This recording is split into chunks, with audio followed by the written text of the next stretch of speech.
So everything on this planet, including us, are interrelated and are helping each other to make our life here comfortable and livable, comfortably. But if we don't know that, we are killing ourselves. Every time we kill a tree or kill an animal, we're killing a little part of ourselves. Please watch on to find out more. Supreme Master Ching Hai's lectures are not a complete meditation instruction. Please do not try alone. For free of charge guidance, please visit godsdirectcontact.org or contact any of our centers near you.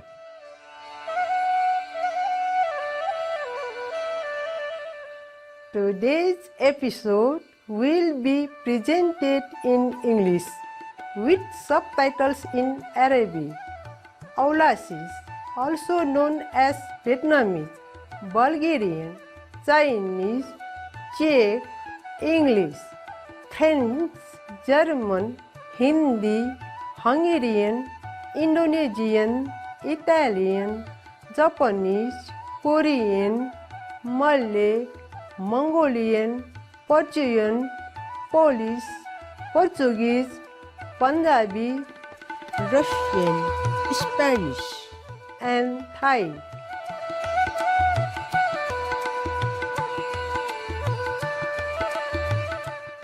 उल्लासित अभिवादन सुन्दर दर्शकहरू, मेरो नाम श्यामा हो अनि म मनोरम नेपालको काठमाडौँबाट।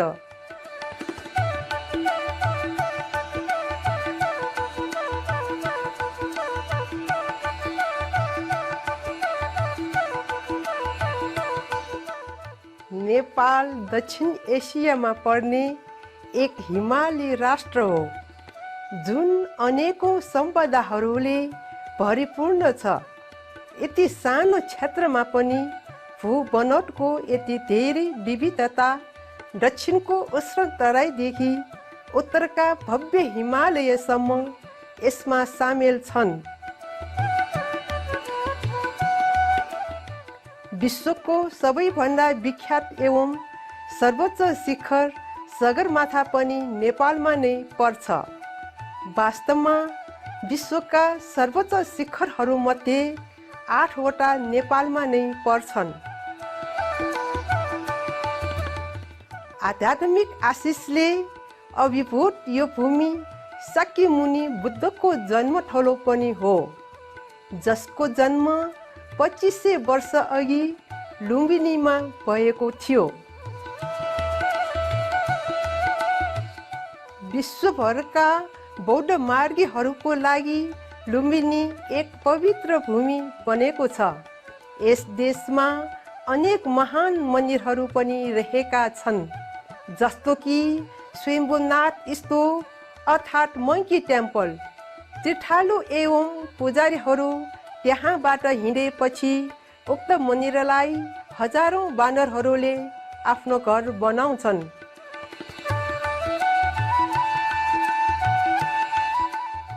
यस बाहेक नेपाल अनेक चाड पर्वहरूको लागि पनि प्रख्यात छ। एक वर्षमा जति दिन हुन्छन् त्यो भन्दा पनि बढी यहाँ चाड पर्व पर्छन्। नेपाल साँच्चै नै एक मनोरम स्थान हो।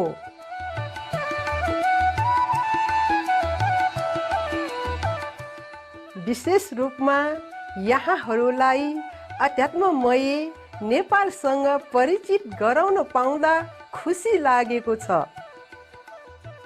हामी प्रार्थना गर्दछौं दिव्य आशीर्वादले तपाईको यस पृथ्वीको जीवनलाई स्वर्ग तुल्य बनाओस्।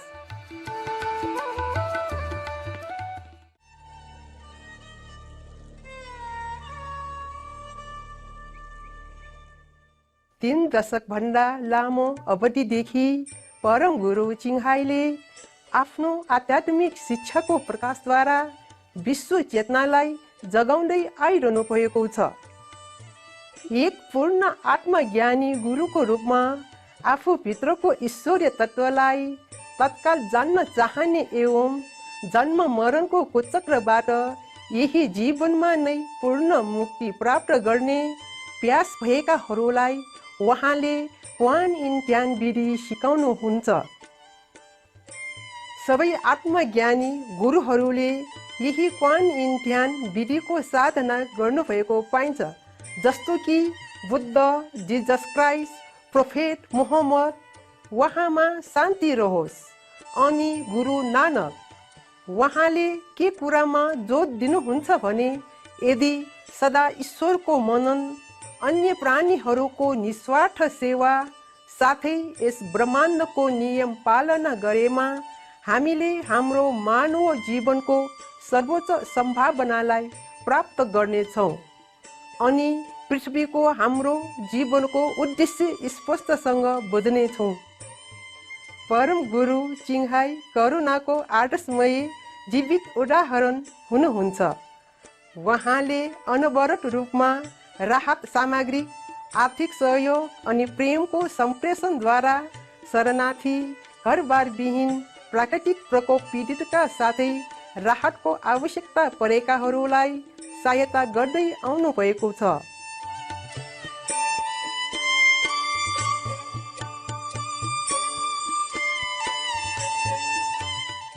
2006 मा उहाँलाई गुसी शान्ति पुरस्कार प्रदान गरियो। यसलाई पूर्वको नोबेल शान्ति पुरस्कारको रूपमा लिइन्छ। यसको साथै विगत वर्षहरूमा परोपकार एवं मानवीय सेवाको क्षेत्रमा उत्कृष्ट कार्य गरे बापत उहाँलाई कयौं पुरस्कार एवं सम्मानहरू प्रदान गरिएको छ।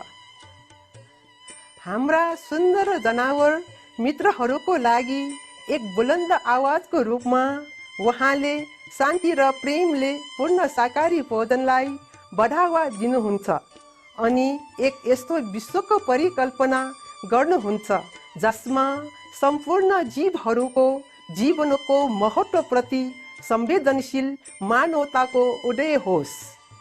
एक शान्तिपूर्ण एवं स्वर्णिमपूर्ण शाकाहारी विश्वको उदय होस्, जहाँ जनावर र मानिसहरू आपसमा सुमधुर सम्बन्धमा बसोबास गरून्।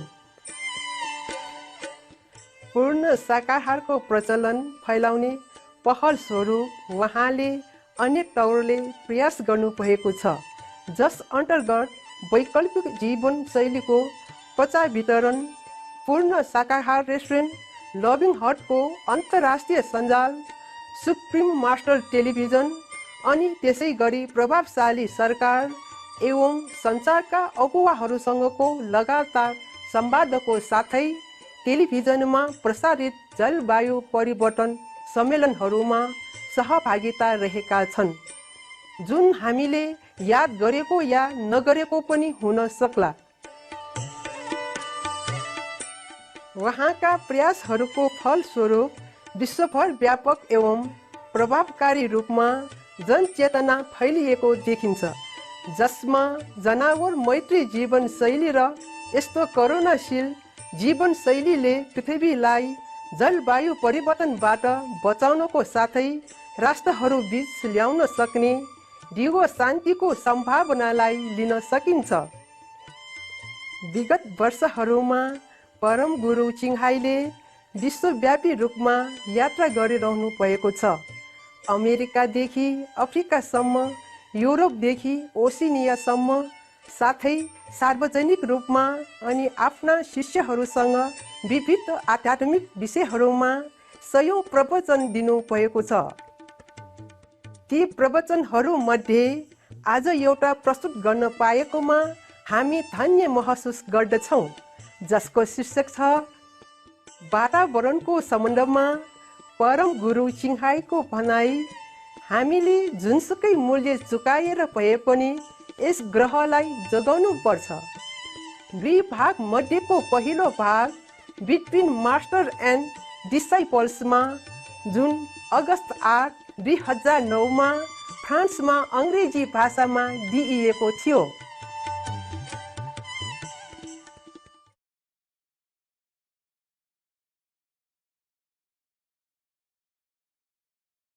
You know how much it goes into a cow? How much acres to raise a cow?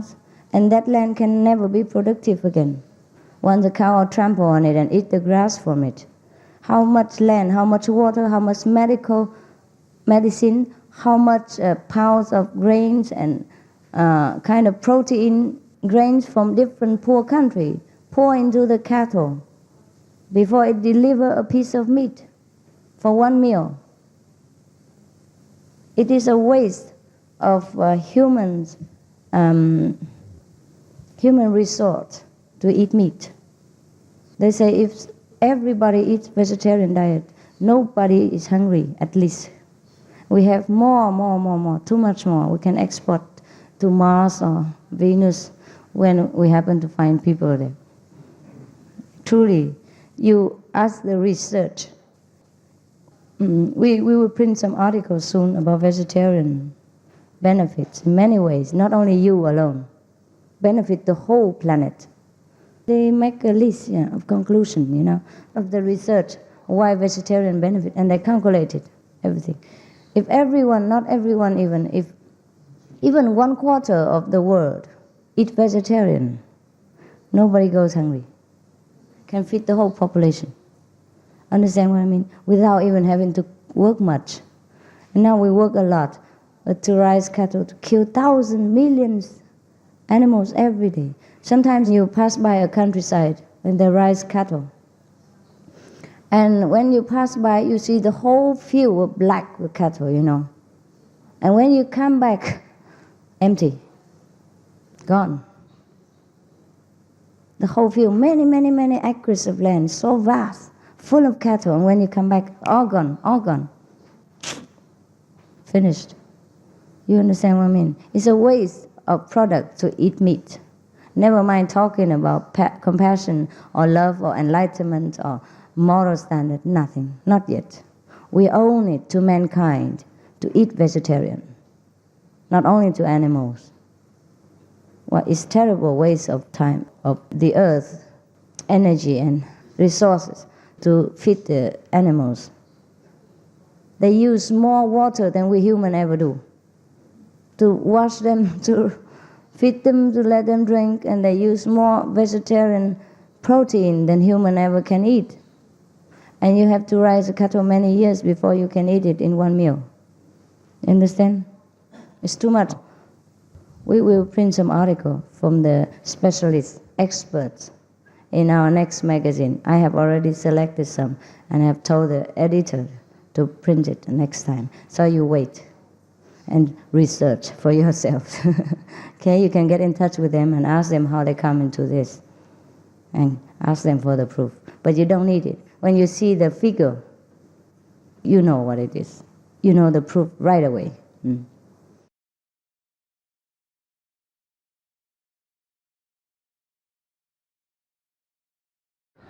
We depleted the earth because we raise cattle and animals.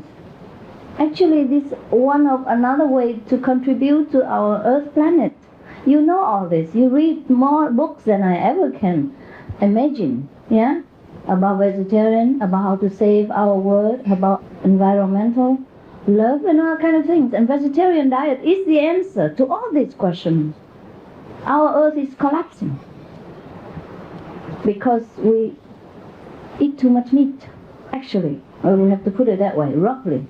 Roughly it's like that, Every minute, every year we cut down forests as big as England just to raise animals. So how many rainforests has been destroyed? And this change atmosphere, change the rain. That's why our planet is heating up, and then many places are having problem with flood and also drought, long period. You remember? So if we want to save the planet, if we want to preach environmental care, we should be vegetarian. There's no other thing to do, right? And that is just a small thing compared to all the vaccination and all the water, pure water used for meat and things like that. You already read a newspaper and magazines and television every day. I just remind you just a small portion of it. But the harmful effect of the meat diet is larger than life.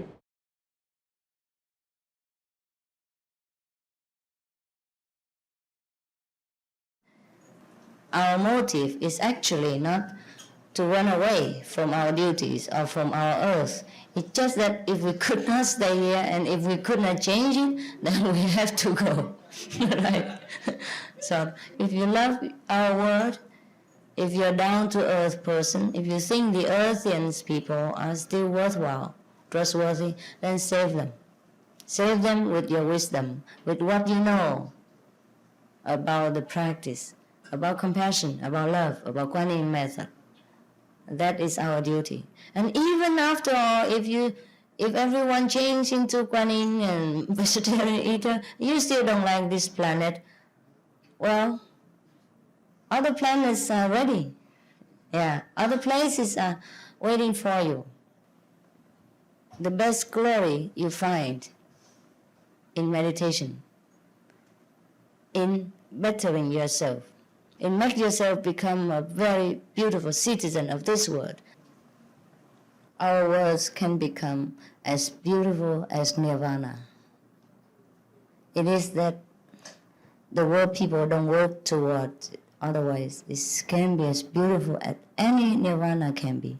All the money we waste it in arms, in wars, in killing each other, in capturing each other, in chasing each other around the world. We can use to pave all the streets in the whole planet and plant all the beautiful trees, all the exotic flowers, and the most nutritious fruit and food, even just to look at.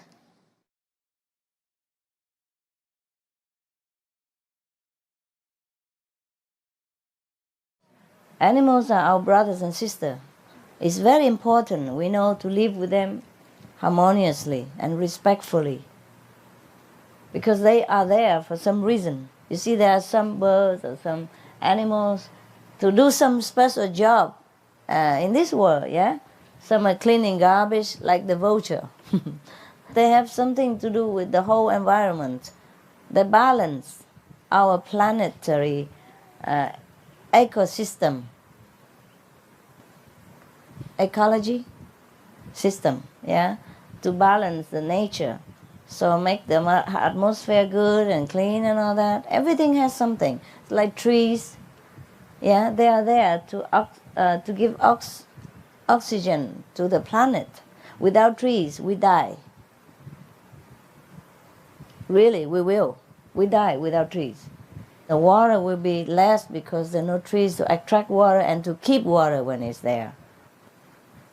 So everything on this planet, including us, are interrelated and are helping each other to make our life here comfortable and livable, comfortably. But if we don't know that, we are killing ourselves. Every time we kill a tree or kill an animal, we're killing a little part of ourselves. If we have to cut trees, we replant some more, 3 more. But still, that takes time to grow up. So if you intend to cut tree, you have to plant beforehand. Take long time for a tree to have the ability to produce good air, yeah, and absorb the bad air for us. Take a long time. So a bigger and older tree has more ability than a younger plant trees, even though it look same size. Understand this? Yeah. Just like we when we're older, we have more ability, more knowledge about things, including spiritual wisdom, no? Yeah, similar.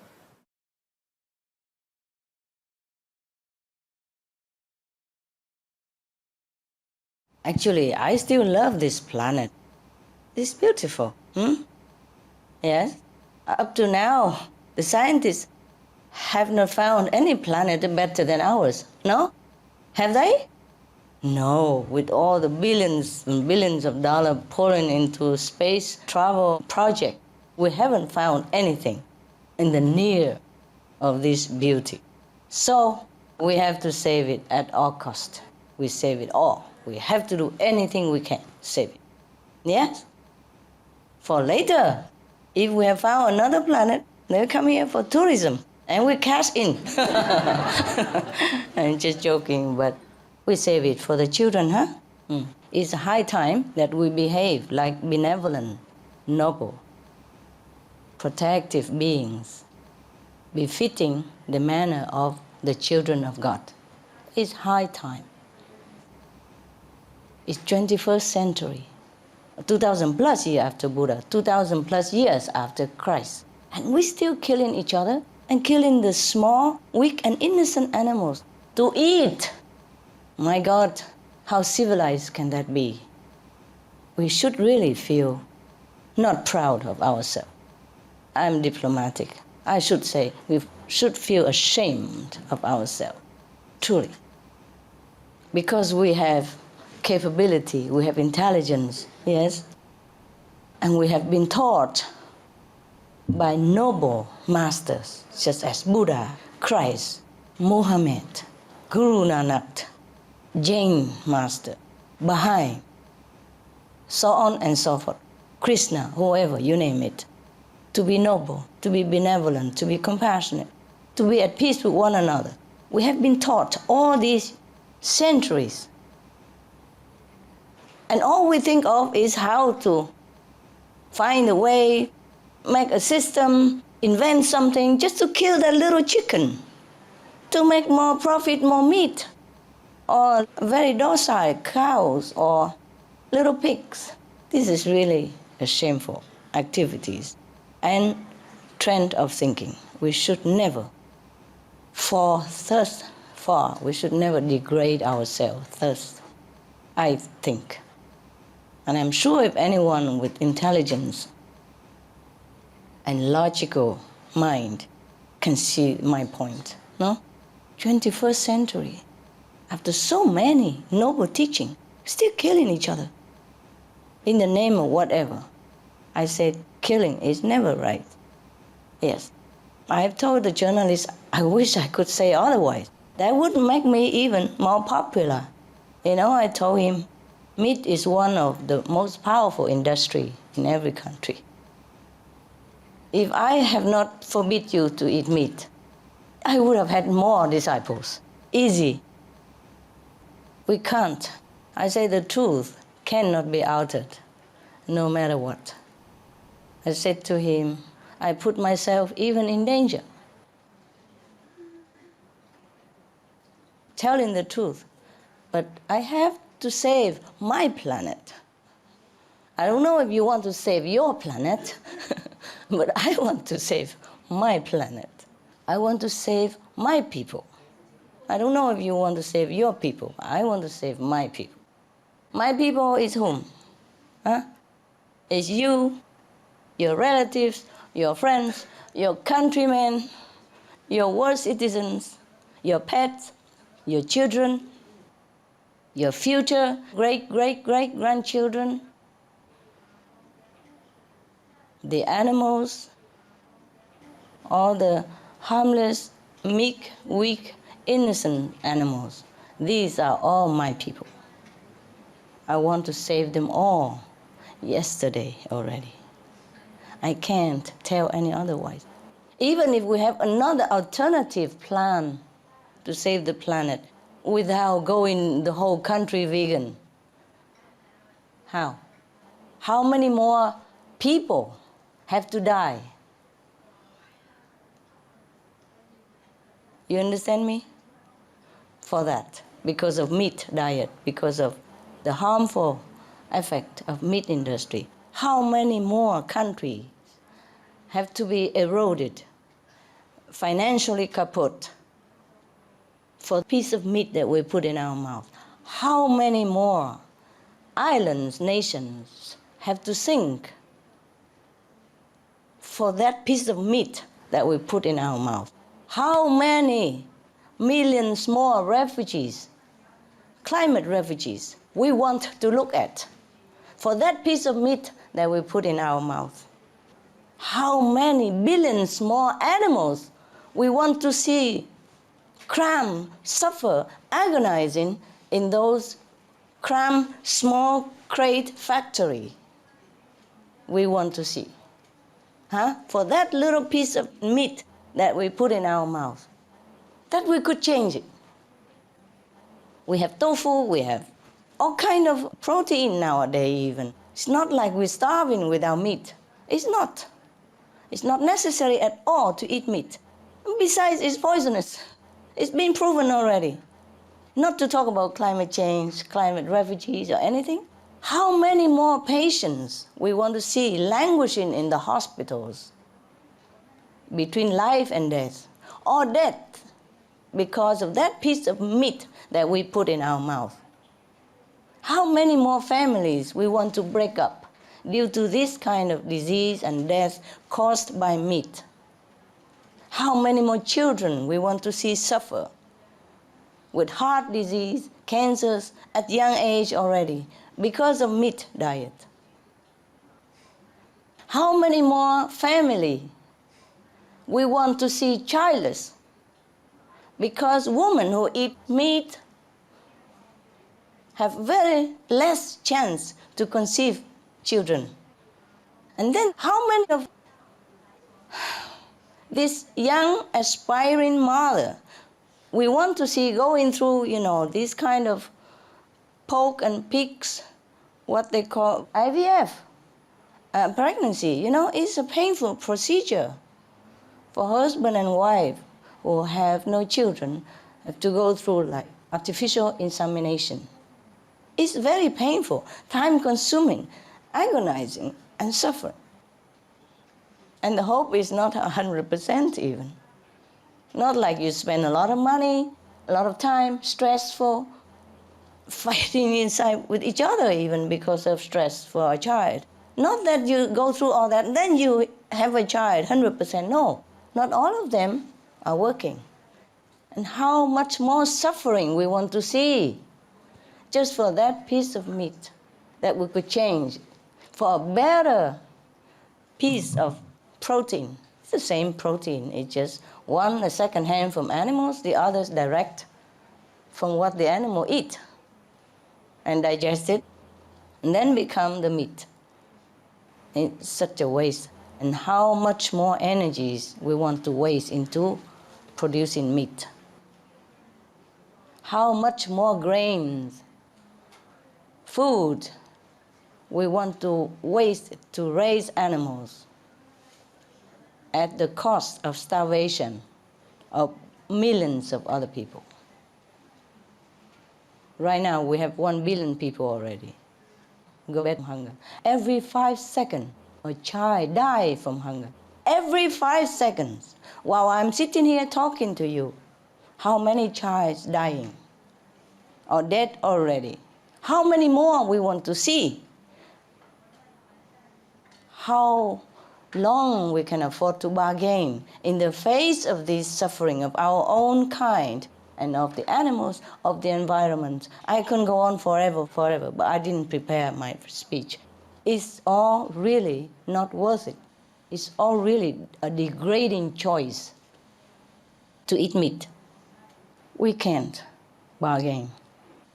We can't say, well, let's take it easy. We probably have a better idea, a better plan than vegan. What better plan? What better plan? Even if we have better plan, suppose we have better plan, should we choose it? Should we choose a better plan than vegan, which save billions of lives, save the animals, save our children, save our planet? Should we choose a second plan, a plan B? There is no plan B.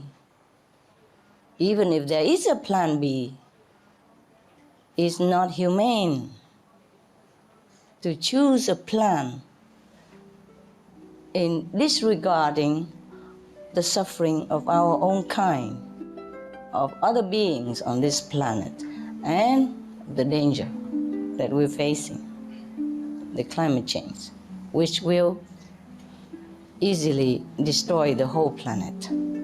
And, probably all or most of the beings on this planet. The only reason our planet is still hanging in there, because of some virtuous people. Not necessarily my disciples alone, not necessarily. the people who practice virtues, the people who follow the footsteps of Christ, of Mahavira, of Guru Nanak, of the Buddha, of Prophet Muhammad, the footsteps of the way of loving kindness, of benevolence, compassion. That's the only footstep we should follow. There's no other alternative. Can you see? Yes? No plan B. So I thank all of you for all your little or big effort to do it together. I'm really grateful. Yes. Of course, you're saving your planet as well. But I am grateful for your noble intention, yes, for your extra strength to go an extra mile to help others and help ourselves. I guess many of us could not care whether we die tomorrow because we are assured by our own inner vision and practice, intuition as well, that we are going somewhere great and glorious, even if we shed this physical cover of the soul. I'm sure many of us will not care if we live or we die, because we know it's all up to the providence and up to the way we live our life. It's not how we die, it's how we live. It's not when we die, it's up to the moment of death, what have we done with our life, that we didn't waste it, that we've been a useful tool of God for others. That is the true meaning of living a good life. Good life is not always having a lot of money, big house, big car, or anything. Good life is we face ourselves every day in the mirror, knowing that we are all right, knowing that we're doing our best for others. So it's not because we care that we die or not die that we do all this. Just a proper thing to do, to remind each other that we have to be noble, benevolent, and good. So the question is, what would your message for the government and the media be so they understand that their words affect the whole nation? Understand. They do know that their words affect the whole nation. That's why they spoke thus, yeah? But unfortunately, some government leaders and governments even are misled for being too busy to inform themselves of the fact that 90% cause of the flu are indirectly related to the swine factory in that province. They have calculated, they have researched. Now, for example, like if in your country, in your area has a lot of swine factories, then in that province have a lot more, yes, 90% related to the flu pandemic. And from then spread out, of course, but slower than the native house where the animals are breeding. The virus fly all over in the air, affects people. The workers who are in the farm directly are affected. And from then, it mixes with humans and other flus from birds or other animals and become more deadly. And then slowly or quickly spread out. So I guess your government or your president in particular should inform themselves more before they advise their citizens, because they are the leaders. They should know what they are talking about. They should consult the expert, the scientists who are professional in this field before they speak. Because in Vietnam we say, our word is like an arrow. Don't just shoot at random. No, you can say it's as a bullet nowadays. Don't shoot at random. So please do it. Do your part, okay? You're right. You write to the government, write to your leaders, send them the fact, and hoping, praying that they will read it. Sometimes people say that the meat industry, being so powerful as it is, they can lobby anything, lobby government, lobby Congress, lobby Parliament even, to support their business. To them, it's just business. But to the people, to the consumers, it's life and death. It's suffering or happiness. It's intelligence or dull-wittedness. It's not a business. A business should be providing to the people what they need to benefit them. And then, meanwhile, benefit yourself as well. That should be a good business. A business is not to give people poison, either ignorantly or purposely, to cause them harm, sickness, suffering, agony in any kind, just to profit ourselves. That is not a proper business. For a Christian, for a Muslim, for a Buddhist, for a Jain, for a Sikh, none of us, none of these people should do any of this kind of business. Business to kill people, business to harm people, business to kill the innocent animals, they are no good business. They are contrary to God's will, and thus we should avoid.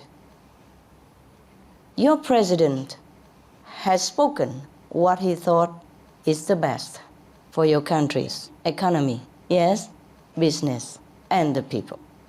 But he probably has been misinformed, because being a president, he can't just spend his time doing research on, what benefits and what harms of the food.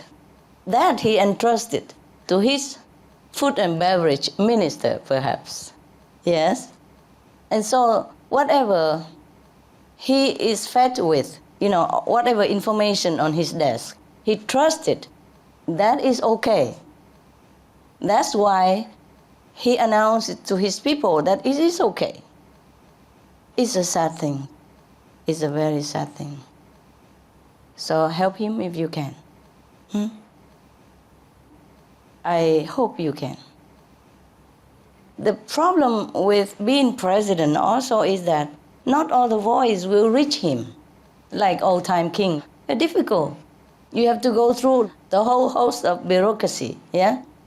Maybe your letter will go nowhere. But who knows? I wrote a letter to President Obama. I wrote a letter to the European Parliament, European Commissioner, and they answer me. Yes. They say they will take heed, take notice of what I said.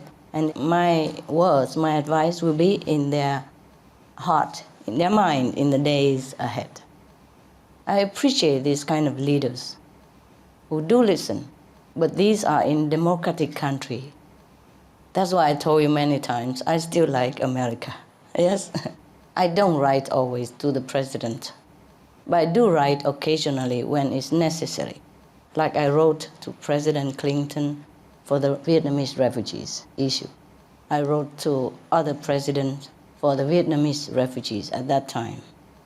And I wrote maybe about war, abortion stuff, only the necessary time. Because I know they're also busy. I don't want to be also another busybody messing up with government work. I only write when really, truly necessary. But you are the citizen of your country. Please do something. Please write. You write together a big letter and you sign many people and send it. Get as many signatures as you can and send it. Or send first a letter and then get signature and send later again. Who knows? Maybe it will come to the leader's ears. Maybe not. Just hope for the best. At least you do your best. I can't write to all the people. I can't write to all the presidents. I am trying, of course. Yes. I still will do it. But that is the thing with being president. Not all the information reach his desk. Sometimes the people surrounding him will screen it out. And sometimes the people around the president, not the president himself, but the people around him, sometimes they think, oh, we need some more money to support the president for the next term or this term or whatever term. So, we turn the blind eyes to this case. We turn the blind eyes to that case. We don't give him this information. We just do it ourselves. Meat industry is one of the most powerful. I told you meat, drugs, alcohol, cigarette. These are the top 4 most powerful industry. Almost like I'm alone against it, openly. Yes, other people also, maybe they're against it, but in a group, individually, in a small scale, I'm against them. Big scale, big time. So practically, I put myself in an unfavorable situation with many. Because what's good for people, I have to promote. What is the truth, I have to speak out. I have no compromise in this. And so should not you. That's why I told you. We have to begin from ourselves, yes? We have to practice benevolence, compassion, before we can tell others what to do, right? Yes. I told you, meat industry, very powerful. They can buy the government, lobby the parliament, bypass Congress. What do you think? Huh? Why there's so many advertisements about meat and milk everywhere? Even I didn't know that milk was harmful to human health until recently that we do research. And when we had mad cow disease, in those times even, they even say, oh, milk has nothing to do with mad cow disease. Milk is safe. And people believe it. How? How can you take something safe from something sick? And mad cow disease is not curable even. It's deadly. It's fatal every time. So how many more people we want to die for this piece of meat that we put in our mouth? How many children we want to kill for that piece of meat that we put in our mouth that we could even change for tofu or gluten or any other things and still stay healthy, happy, and better even. Do you understand? This is a question we should ask ourselves. No plan B. No, never. Now that we know the truth, we just speak it out. No plan B, no compromise. Whatever we say, if it concerns to people's life, children's health, families' happiness, we have to do it wholeheartedly. Some young people die now, young people even die from flu. Imagine how their parents suffer. Imagine how their sister, brother suffer. Some pregnant woman die with full of hope in them.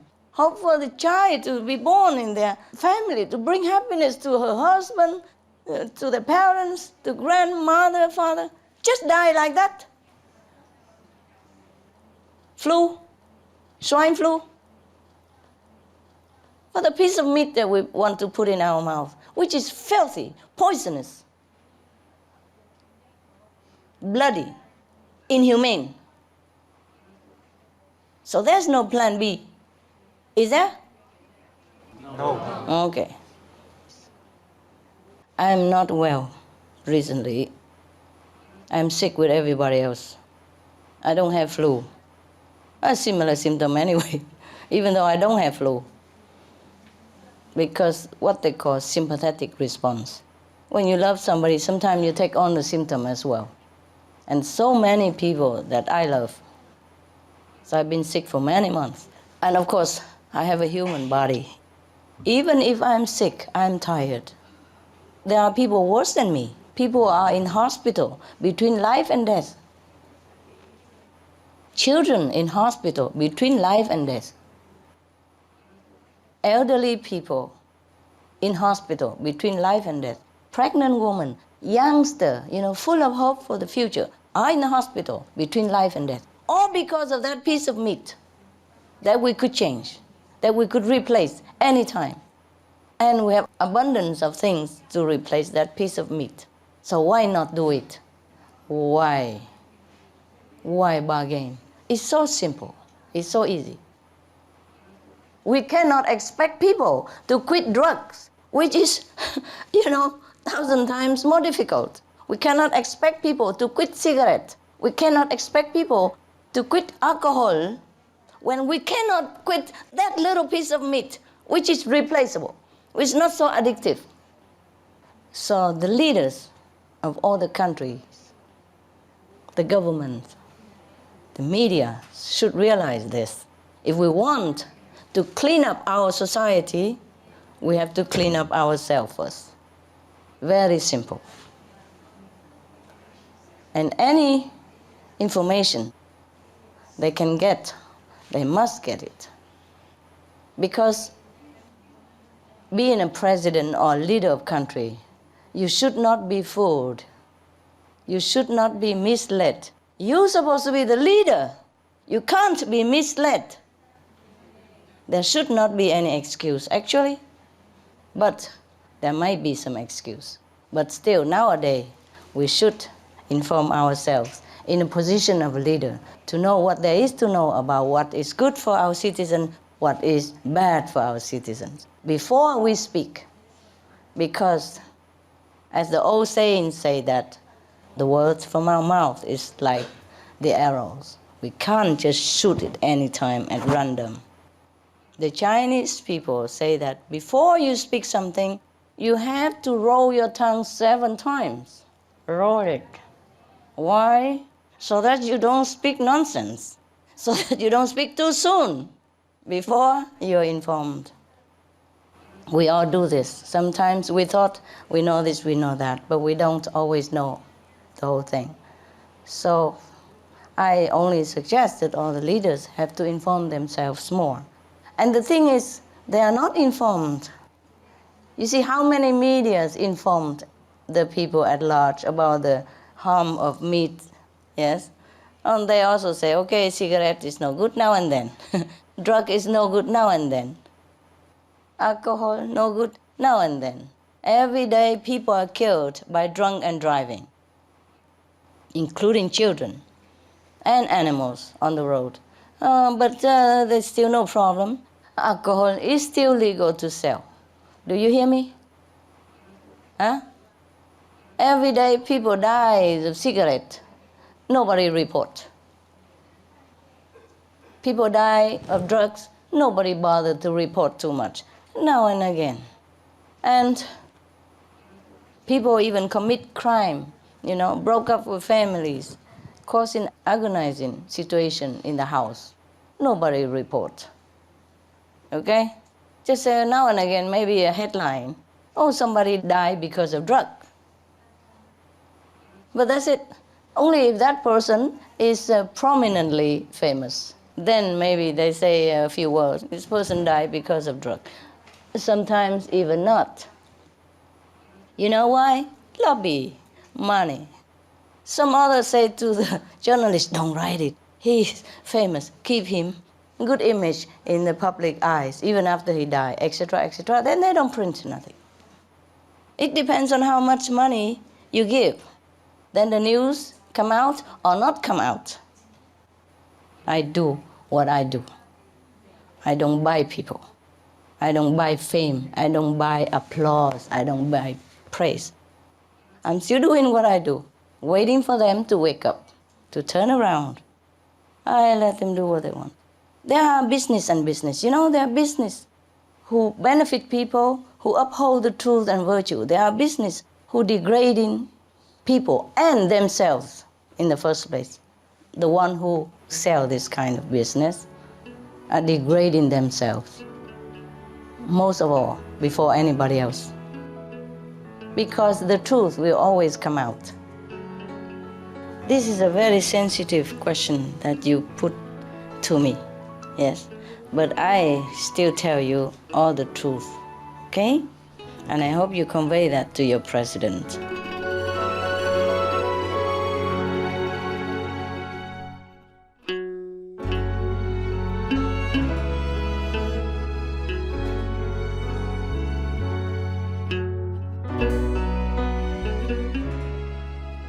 information concerning the scientific evidence of climate change and its solution is in Supreme Master Ching Hai's book, From Crisis to Peace, free to download at crisistopeace.org.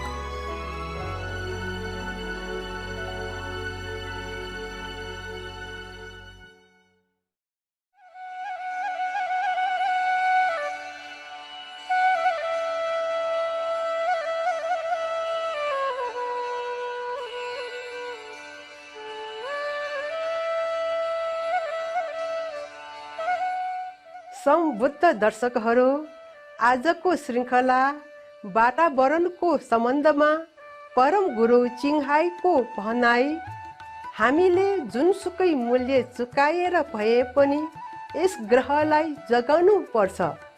2 भाग मध्येको दोस्रो भाग between master end डिसाइपल्समा यहाँहरूको साथको लागि धन्यवाद। ईश्वरले तपाईका सबै सपनाहरू, महत्वाकांक्षाहरू पूरा गरी तपाईलाई अनुग्रहित गरून्। May God fulfill all your dreams, aspirations and bless you always. For more details, please visit suprememastertv.com/BMD.